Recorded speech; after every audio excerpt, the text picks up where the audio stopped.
Hey friends, welcome to the Singapore Market Digest for Tuesday, April 22nd, 2025. I'm Iggy from the Investing Iguana, and today we're diving into what's been happening on the SGX. Let's unpack the key moves and news driving today's market chatter. While the broader market showed mixed signals, several REITs and industrial players grabbed headlines with strategic moves and earnings updates.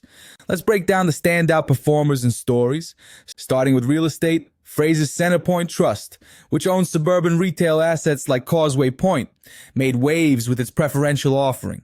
The offering was 24.8% oversubscribed, with investors snapping up 122.6 million units against the 98.2 million offered.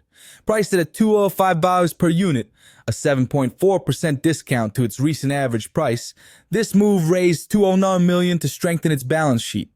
Despite the fundraising activity, units held steady at $2.21 on Monday. This suggests investors see long-term value in FCT's portfolio of community-focused malls. Healthcare-focused PLife REIT delivered a double dose of news. First, its Q1 distribution per unit rose 1.3% to $3.84, backed by a 7.3% revenue increase to $39 million. This growth came from recent acquisitions in Japan and France, though the weak yen slightly offset gains. More notably, PLife REIT announced its exit from Malaysia, selling its last Malaysian property, MOB Specialist Clinics, near Gleneagles Hospital, Kuala Lumpur, for $6.1 million. Since these assets represented just 4.2% of its portfolio, this streamlines its focus on core Asian markets. Units inched up 0.5% to $4.20, while major shareholder IH Healthcare saw shares rise 1.5% to $2.04. Keppel Infrastructure Trust reported a 27.7% surge in distributable income to $65 million, fueled by strategic acquisitions like its pending $90.6 million investment in subsea cable firm Global Marine Group.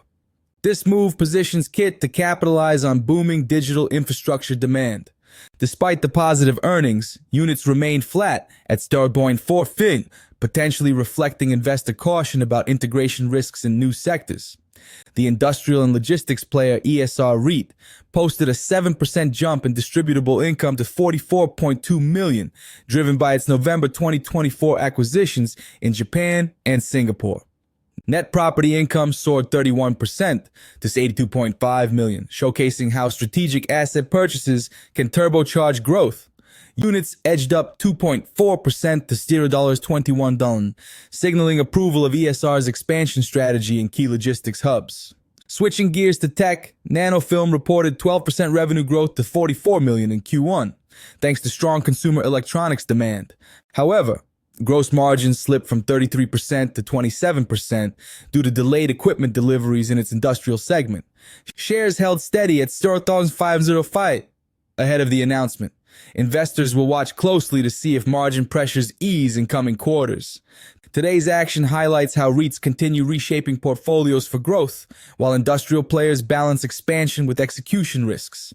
As always, keep an eye on how these strategic moves play out over earnings seasons. That's the scoop for today.